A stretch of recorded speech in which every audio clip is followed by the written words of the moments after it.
है। जादुई बांसुरी गाती जा और भूखों को भोजन खिलाती जा।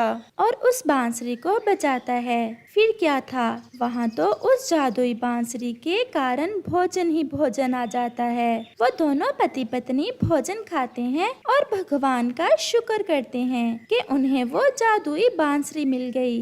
इस तरह वो पति पत्नी उस जादुई बांसुरी से तरह तरह की चीजें लेते, भोजन और दूसरी चीजें उस जादुई बांसुरी से लेकर बाजार में बेच देते। ऐसे कुछ ही दिन गुजरते हैं कि वो तो अमीर हो जाते हैं। वो अपना घर भी बना लेते हैं और उनके घर में खाने को ढेर सारा भोजन भी था। वो तो भोजन दूसरे गरीब पक्षियों में बांट भी देते। उस छोटे को तो मैंने जायदाद में से भी कुछ नहीं दिया, फिर उसके पास इतने पैसे कहाँ से आ गए? घर भी पक्का बना लिया है और वो भी अपना। देखो तो हर रोज कैसे दूसरे गरीब पक्षियों में भोजन बांटता है। चलो आज रात उसके घर जाकर देखते हैं कि आखिर माजरा क्या है। फिर जैसे ही रात होती है, बड़ा भाई और उसकी पत्नी खिड़की में से देखते हैं।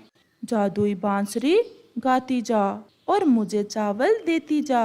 तो ये सारा काम इस जादुई बांसुरी से हो रहा है। इसे आज रात ही चुराना होगा। आधी रात थी, सब सो रहे थे कि बड़ा भाई अपने ही छोटे भाई के घर में चोरी करने आता है। वो चुपके से जादुई बांसुरी उठाता है और भाग जाता है। घर जाकर वो अपनी पत्नी से कहता है, अब देखना मैं इस जादुई बांसुरी से क्या मांगता हूँ। छोटा तो पागल है जो इस जादुई बांसुरी से केवल भोजन ही मांगता है। जादुई बांसुरी गाती जा और सोने का ढेर लगाती जा। वो जादुई बांसुरी तो ऐसे लालची पक्षियों के लिए नहीं थी। फिर क्या था कि वो जादुई बांसुरी सोना देने की बजाय उसकी पिटाई शुरू कर देती है। वो जादुई बांसुरी सारी रात उसकी पिटाई करती है। उसकी पत्नी तो डर के मारे एक कोने में छुप जाती है। दूसरे रोज छोटा भाई आकर अपने बड़े भाई की जान बचाता है। रुक जा ए जादुई बांसुरी, अब बड़े भाई को बहुत सजा मिल चुकी है। भाई याद करो वो दिन जब हम इकट्ठे खेलते थे और माँ के साथ सोते थे, और आज इस धन दौलत और जायदाद ने कैसे हमें दूर कर दिया। उस दिन के बाद बड़ा भाई भी अपने छोटे भाई से प्यार करने लगता है और वो सब खुशी खुशी रहते हैं। टूनी का पति उसी समय मर गया था जब टूनी की बेटी अभी अंडे में ही थी। टूनी को कुछ समझ नहीं आ रहा था कि वो अपनी बेटी का पालन पोषण कैसे करे। टूनी, मेरी सहेली, मेरी माँ तो दूसरी शादी कर ले। इतना लंबा जीवन पड़ा है तुम्हारे सामने, अकेले कैसे बिताएगी? तेरी बेटी तो कल को ब्याह कर अपने घर की हो जाएगी, लेकिन तेरे लिए अकेले रहना बहुत मुश्किल होगा। नहीं बबली, मैं ऐसा नहीं कर सकती। कोई भी गैर पक्षी मेरी बेटी को बाप जैसा प्यार और सम्मान नहीं दे सकता।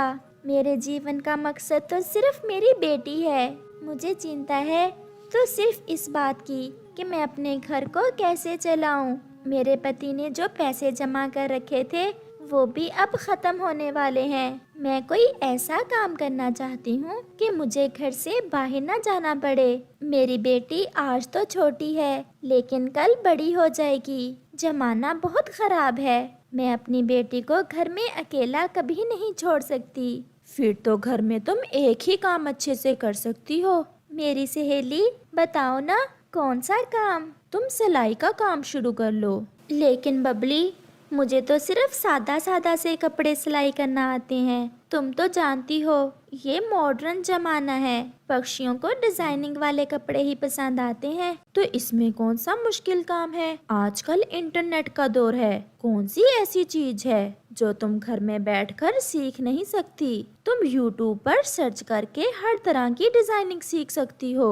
हाँ बबली, ये तो मैंने सोचा ही नहीं। मैं आज से ही YouTube से कपड़ों की डिजाइनिंग सीखना शुरू कर देती हूँ। टूनी को सादा सिलाई तो पहले ही आती थी, फिर वो कुछ ही दिनों में YouTube से डिजाइनिंग भी सीख लेती है।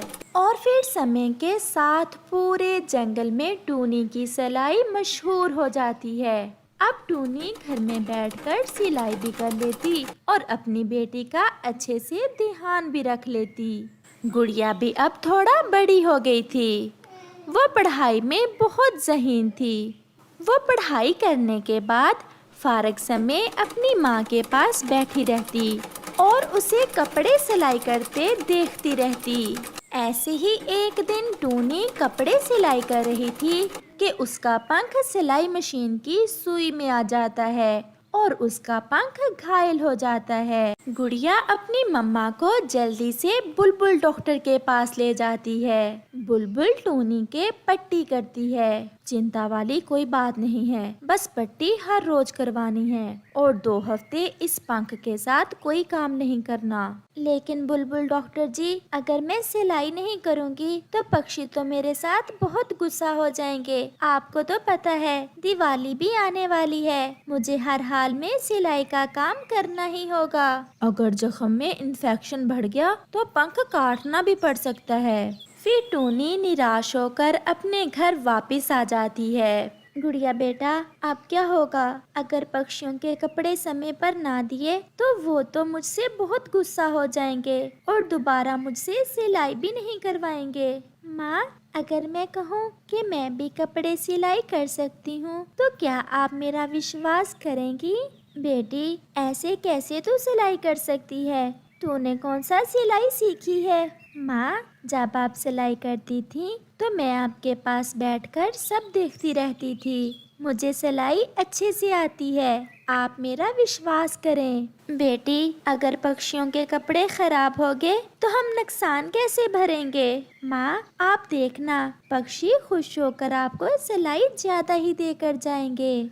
फिर टूनी अपनी बेटी पर विश्वास करके उसे कपड़े सिलाई करने दे देती है और गुड़िया तो इतने प्यारे कपड़े सिलाई करती है कि खुद टूनी भी देखकर हैरान रह जाती है। बेटी, तू तो सच में बहुत अच्छे कपड़े सिलाई करती है। मेरी बेटी तो बहुत बुद्धिमान निकली। बुद्धिमान माँ की बेटी भी बुद्धिमान ही होगी। माँ, अब मैंने फैसला कर लिया है कि मैं फैशन डिजाइनिंग में डिग्री लूंगी और खुद की बुटीक बनाऊंगी और उसमें गरीब महिलाओं पक्षियों को नौकरी दूंगी। भगवान मेरी बेटी के सब सपने पूरे करे। जो भी पक्षी अपने कपड़े लेने आता, कपड़ों की सिलाई की खूब तारीफें करता और सिलाई भी पहले से ज्यादा देकर जाता। टूनी, तेरा तो पंख घायल है, फिर तूने कैसे इतने कपड़े सिलाई कर लिए और वो भी इतने प्यारे प्यारे? अगर मेरी बेटी ना होती तो आज मुझे सबके सामने बहुत शर्मिंदा होना पड़ता। ये सब कपड़े मेरी बेटी ने ही सिलाई किए हैं। फिर तो गुड़िया की सिलाई अपनी माँ की सिलाई से भी ज्यादा मशहूर हो जाती है। फिर गुड़िया कॉलेज से फैशन डिजाइनिंग की डिग्री लेती है और खुद की बुटीक खोल लेती है। गुड़िया के डिजाइन किए हुए कपड़े तो आसपास के सभी जंगलों में मशहूर हो जाते हैं और फिर वो दोनों माँ बेटी बहुत अच्छा जीवन गुजारती हैं।